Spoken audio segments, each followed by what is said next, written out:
Asalaamu calaykum waraxmatullaahi wabarakaatuh. Waxaan doonayaa walaal inaan idinla wadaago xaqiiqooyin ku saabsan xayawaanka la yidhaahdo shabeelka.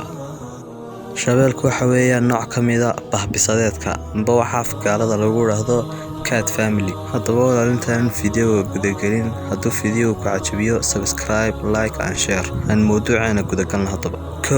Shabeelka aragtidiisu waxay 6 jeer ka wanaagsan tahay aragtida bini'aadamka marka habeenkii ay tahay. Labada lugood ee dambe shabeelku waxay ka dheer yihiin labada lugood ee hore ee shabeelka. Taasna waxay ka caawinaysaa inuu si yar oo fudud u boodi karo markuu wax eryanayo amba uu ordayo. Shabeelku wuxuu awood u leeyahay inuu 40 kiilogaraam hilib uu cuno maalin kasta. Guuxa shabeelka waxaa laga maqli karaa ambicidiisa masaafo dhan 3 kiiloomitir. Shabeelka iyo bisadaheenan guri joogta amba aqal joogta ah waxay isku yihiin boqolkiiba 95.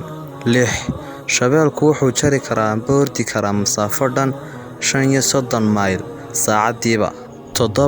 Dabada shabeelku waxay ka caawisaa isku dheelitirnaanta jirkiisa marka uu ordayo amba uu wareegayo. Shabeelka noociisa cadcadi uu ka dabar go'ay duurka, sababtuna ay tahay ugaadha badan ee la ugaadhsanayo ilaa in yaroo la xidhxidhay oo meelo cayiman lagu hayo mooye.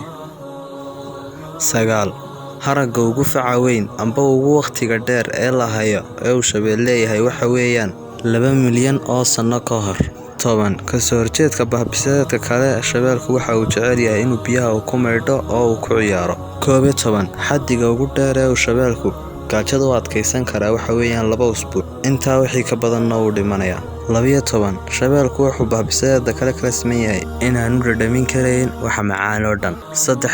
Shabeelku waxa uu leeyahay ur u gooniya oo uu kaga soocan yahay shabeellada kale oo dhan.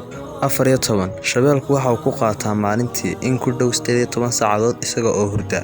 Inahaas haddii ku joojino mawduuceena maanta, fadlan ha ilaawin inaad muuqaalka like saarto, sidoo kale subscribe si ay anagana dhiirigelin noogu noqoto.